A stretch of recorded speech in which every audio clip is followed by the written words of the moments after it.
आजमगढ़ विधानसभा क्षेत्र से कांग्रेस की विधायक पद की उम्मीदवार पराग शर्मा द्वारा सेक्टर 2 तिरंगा भवन में अपने कार्यालय का उद्घाटन किया गया।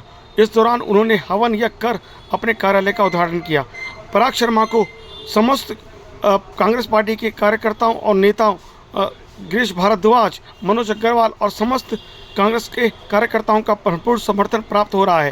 इस दौरान उन्होंने बताया कि उनके पिता 1987 में बल्लभगढ़ के विधायक रह चुके हैं और उनका उद्देश्य हमेशा यह रहेगा कि जनता ने जो रहेगा उनका मुख्य उद्देश्य। आइए बात करते हैं। जो निजी कमाई भारतीय जनता पार्टी और उसके नेताओं ने करी है जनता के पैसों से, जनता ने अपने आप को ठगा महसूस किया है और उसका खामियाजा ना कि सिर्फ वोटर ने, वोटरों के परिवारों ने भी भुगता है और 10 साल एक लंबा समय होता है। मैं समझती हूं जीत का फॉर्मूला तो उसी दिन तय हो गया था जब कांग्रेस पार्टी ने हमें प्रत्याशी के रूप में उतारा और हम एकजुट होकर इस चुनाव को लड़ने के लिए मैदान में उतरे हैं। कह रहे हैं कि 3 तरफा चुनाव होने वाला है, मूलचंद जी है, शारदा जी और अब आप भी हैं। आपके साथ हालांकि देख रहे हैं कि तमाम कांग्रेस के पदाधिकारी और कार्यकर्ता मौजूद हैं, लेकिन कैसे इसको देख रहे हैं, कैसे मुकाबले को मान रहे हैं और किससे मुकाबला मान रहे हैं? देखिए, हमारा मुकाबला अगर हम कहें तो सीधे तौर पे भारतीय जनता पार्टी से है, क्योंकि भारतीय जनता पार्टी 10 साल सरकार चलाई है, भ्रष्टाचार किया है और जनता की गाड़ी कमाई पर अपना राज चलाकर अपनी निजी कमाई करी है। मैं समझती हूं कि और कोई कैंडिडेट मैदान में नहीं है और गद्दारों के लिए हमारे समाज में कोई जगह नहीं है। पार्टी ने जिन लोगों को पहचान दी, उन्होंने बुरे समय में पार्टी का साथ छोड़ा, पार्टी के लिए अपशब्दों का इस्तेमाल किया और उसके बाद अपनी निजी कमाई को बढ़ाते हुए, अपने व्यवसाय को बढ़ाते हुए, लोगों के साथ धोखा करते हुए फिर एक बार घड़ियाली आंसू बहाने शुरू कर दिए। ये आंसू जनता के लिए नहीं बहाए गए हैं, ये अपने चौपट हुए करियर के लिए बहाए गए हैं। मैडम, बल्लभगढ़ के लिए क्या खास है? देखिए, बल्लभगढ़ में मेरी प्राथमिकता रहेगी जो गरीब और मजलूम परिवार के बच्चे होते हैं, जो हमारी और आपकी तरह शिक्षा ग्रहण करने का एक सपना देखते हैं, हमारी आपकी तरह डॉक्टर, इंजीनियर, प्रोफेशनल को करना चाहते हैं और बड़ी नौकरियां लेना चाहते हैं, एमएनसीज में नौकरियां करना चाहते हैं, उन बच्चों की कोचिंग का जिम्मा हम लेंगे। उन बच्चों को हम पढ़ाएंगे और उन्हीं बच्चों को डॉक्टर, इंजीनियर, आईएएस, आईपीएस बनवाएंगे। जिनको आप गद्दार कह रही हो, कहीं ना कहीं कांग्रेस। मैं 1 सेकेंड अपना एजेंडा बताती हूँ, इसके बाद मैं आपके इस सवाल का जवाब दूंगी। जहां तक बात आती है इन बच्चों को पढ़ाने के बाद इनकी प्लेसमेंट्स की जिम्मेदारी लेंगे, इनको नौकरियों के लिए तैयार करेंगे, इनके घर बसेंगे और परिवार आगे बढ़ेंगे। मैं महिला सुरक्षा पर भी अपनी प्राथमिकता देती हूँ। जहां तक बात आती है हमारे बड़े बुजुर्गों की, इनके लिए भी इनके हिसाब से अनुसार जो भी चलेगा वो हम करेंगे और जो भी वर्ग है सबसे पहले उनके प्रतिनिधियों को आगे लाकर हम एज अ टीम काम करेंगे और हम अपने पत्रकार साथियों के लिए भी कोई मुहिम चालू करेंगे, कोई काम ऐसा करेंगे कि आप लोग भी हमें याद करेंगे। जिनको आप गद्दार कह रही हो, कहीं ना कहीं कांग्रेस के वोटों में भी सेंध लगाएंगे, उनको किस तरह से देखेंगे? देखिए, कांग्रेस के तो जो सच्चे सिपाही मेरे साथ हैं और कुछ रास्ते में हैं, हमारे बीच में अभी पहुंच रहे हैं कुछ समय में, ये है हमारी असल कांग्रेस। और कांग्रेस तो घर घर में है। जो कांग्रेस ही नहीं है वो खुद छोड़ के भागा है, पहले भी भागे, अब भी भागे। लेकिन पार्टी की जो ताकत है वो इस चुनाव में दिखेगी। ये ताकत है पार्टी की, आप लोग मौजूद हैं यहाँ पर और बाकी आने वाले समय में जब चुनाव चलेगा तो आप खुद देखेंगे किस तरीके से जनता अपार समर्थन दे रही है। और देखिए, सबसे बड़ी बात है कि मैं खुद एक महिला हूँ, मैं युवा हूँ, मैं संघर्ष करके यहाँ तक पहुंची हूँ और आपके और हमारे संघर्ष कोई अलग नहीं है। हम सभी लोग पब्लिक ट्रांसपोर्ट का इस्तेमाल करते हैं, हम सभी लोग ट्रैफिक जाम की समस्या से जूझते हैं और मैं समझती हूँ एक महिला होने के नाते जब ट्रैफिक में फंसना या कहीं कोई ऐसी अनहोनी घटना उस सब जिम्मेदारी हमें लेनी होगी, हमें महिला की तैनाती करनी होगी। और कई बार आपने और हमने देखा है जहां पीसीआर खड़ी होती है लेकिन 100 कदम पर ही ऐसा कोई क्राइम हो जाता है कि हम खुद नहीं समझ पाते कि पुलिस के संज्ञान में नहीं होता।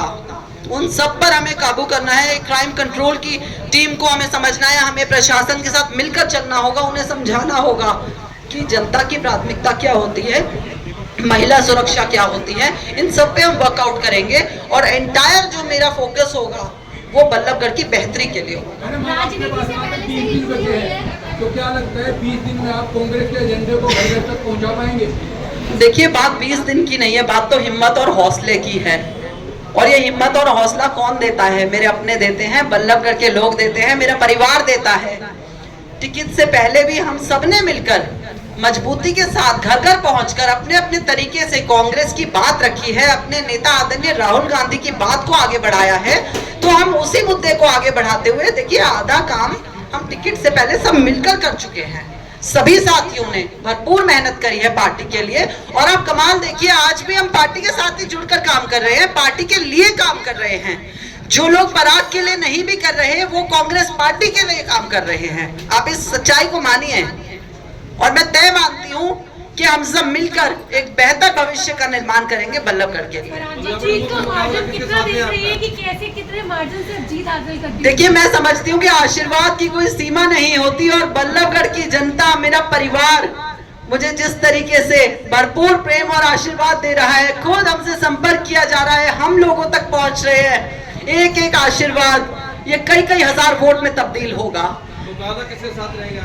देखिए, हमारी सीधी लड़ाई भारतीय जनता पार्टी से है। पिछले 10 साल में इन्होंने जितना भ्रष्टाचार किया है, जिस तरीके से बल्लभगढ़ की रेड हुई है, जिस तरीके से लूट मची है बल्लभगढ़ में, तो हमारा सीधा मुकाबला बल्लभगढ़ के में भारतीय जनता पार्टी के प्रत्याशी से रहेगा। और कांग्रेस पार्टी जिस मजबूती से मैदान में उतरी है, बहुत बेहतरीन प्रदर्शन रहेगा आप सबके सहयोग से। धन्यवाद। मैडम, आपके पुराने साथी और विपक्ष आपको बाहरी बता रहे हैं, उनको क्या जवाब देंगे आप?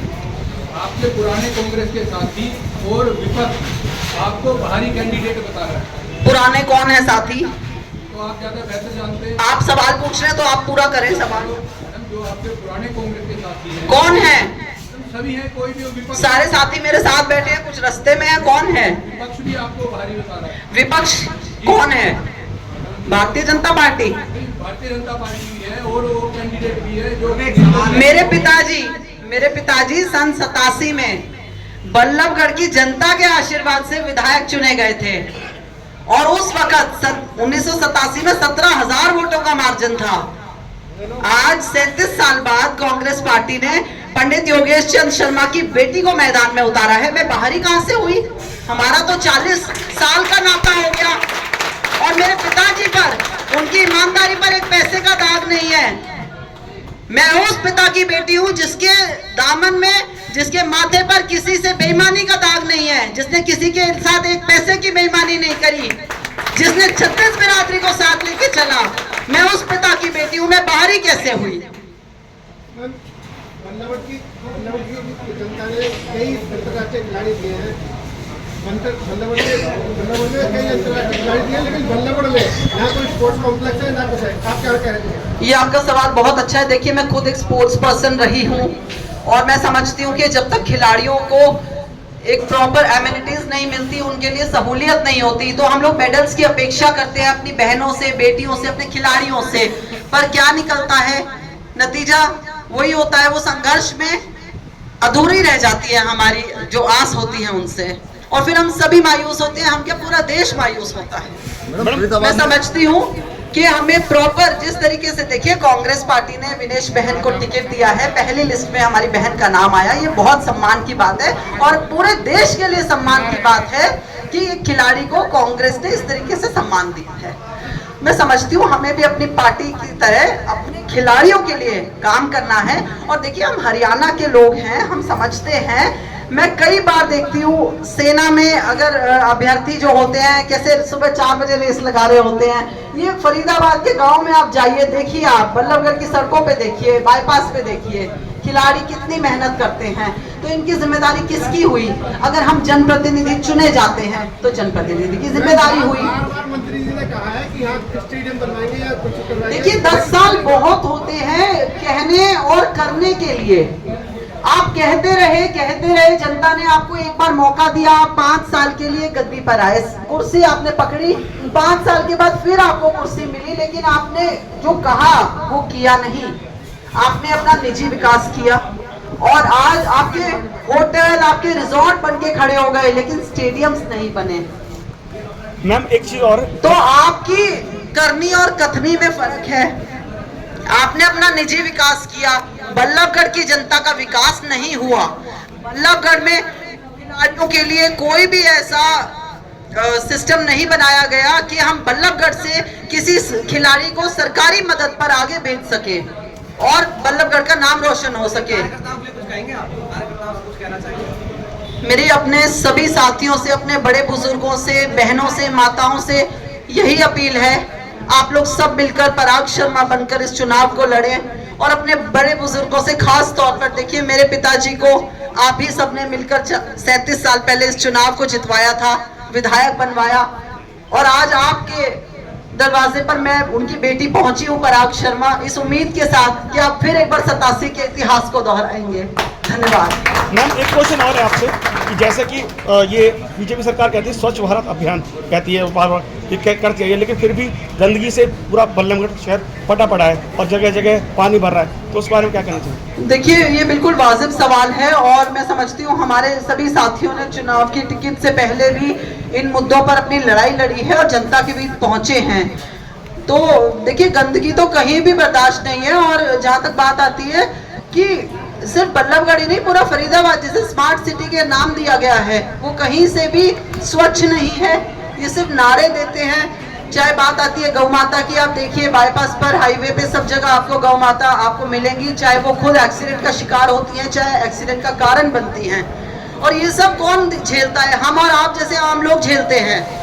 दूसरी बात आती है सफाई की, ये भी मेरी प्राथमिकता में शामिल रहेगा क्योंकि आज बल्लभगढ़ कूड़े का ढेर बन चुका है। हर जगह, हर गली, हर नुक्कड़ पे आपको कूड़े का ढेर मिल जाएगा, सड़कों तक कूड़ा फैला हुआ है और ये बीमारी का कारण बनते हैं। हमारे बच्चे, हमारे बुजुर्ग, कोई भी उस कूड़े को देख के मुझे नहीं लगता कि वहां से उस रास्ते से गुजरना भी पसंद करता है, लेकिन हमारी मजबूरी होती है कि हम उन्हीं रास्तों पे चलकर अपने घर पड़ोस तक अपने काम पर पहुंचते हैं। तो हमारी प्राथमिकता रहेगी इन सब चीजों को, सफाई के अभियान को लेकर हम बहुत जोर शोर से इसको शुरुआत करेंगे और आप सबके सहयोग से हम इसको पूरा करेंगे। जैसा कि मंत्री जी बार बार ये कहते हैं कि उन्होंने स्कूल बनाए हैं, कॉलेज बनाए हैं, सब कुछ बनाए, लेकिन 2014 से पहले उन्होंने ऑडिटोरियम का उद्घाटन कांग्रेस सरकार द्वारा किया गया था, हुड्डा सरकार, लेकिन 2004 के बाद भाजपा सरकार आई, लेकिन अभी तक ऑडिटोरियम नहीं बना 10 साल में, जो गांधी भवन की जगह था। देखिए मैंने आपको इस सवाल का जवाब पहले भी बताया, कथनी और करनी में फर्क है और इनकी जो प्राथमिकता है वो अपना स्वयं का विकास है, जनता का विकास इनकी प्राथमिकता में कहीं भी नजर नहीं आएगा आपको। और आप देख लीजिए कि बल्लभगढ़ की बदहाली के लिए जो जिम्मेदार है वो भाजपा के जो प्रत्याशी हैं वही हैं। उनके पास 10 साल तक जो कमान थी उसका नतीजा, उसका रिपोर्ट कार्ड मुझसे बेहतर आप जानते हैं, जनता जानती है और जनता इस ठगी का जवाब, इसका जो हिसाब है इस विधानसभा चुनाव में ले लेगी। मेरी अपील हो गई है बल्लभ मीडिया के सभी साथियों से ये निवेदन करूंगा कि पराग शर्मा जी सबसे पहले तो अपने विचार रखेंगी और उसके बाद आपके जो भी क्वेश्चन होंगे वो आदरणीय बड़ी बहन पराग शर्मा जी से रखें।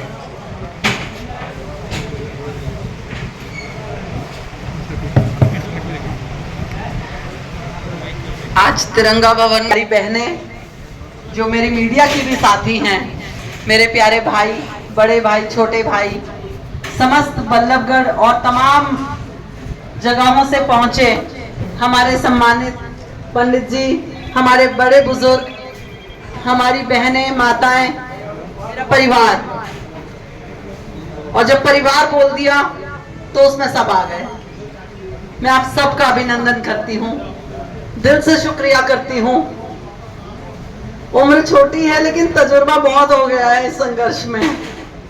आप सबसे उम्मीद करती हूँ कि आज आप सभी की प्रेस कॉन्फ्रेंस और आप सबके सहयोग से हम एक जोरदार शुरुआत करेंगे और इस चुनाव को आप सबके प्रेम से, सहयोग से हम जोरदार तरीके से जीत कर आएंगे। धन्यवाद। जय हिंद।